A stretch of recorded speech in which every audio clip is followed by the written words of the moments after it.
श्री कृष्णा और उनकी भक्त की कहानी। समुद्र किनारे एक गांव में कृष्णाबाई नाम की बूढ़ी माता रहती थी। वह भगवान श्री कृष्ण की परम भक्त थी। वह एक झोपड़ी में रहती थी।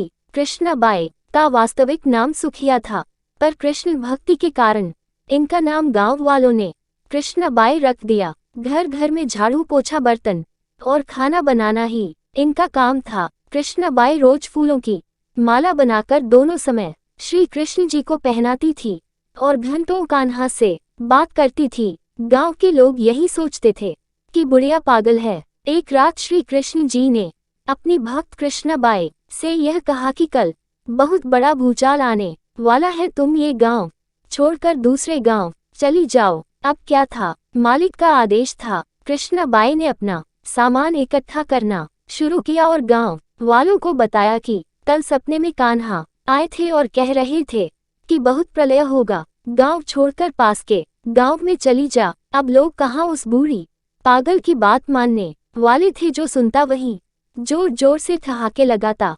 इतने में बाई ने एक बैलगाड़ी मंगाई और अपने कान्हा की मूर्ति ली और सामान की गठरी बांधकर गाड़ी में बैठ गई और लोग उसकी मूर्खता पर हंसते रहे। बाई जाने लगी अपने गांव की सीमा पार कर अगले गांव में प्रवेश करने ही वाली थी कि उसे कृष्ण की आवाज आई, अरे पगली जा, अपनी झोपड़ी में से वह सुई ले आ जिससे तू माला बनाकर मुझे पहनाती है। ये सुनकर माए बेचैन हो गई और तड़प गई कि मुझसे ये भारी भूल कैसे हो गई, अब मैं कान्हा की माला कैसे बनाऊंगी।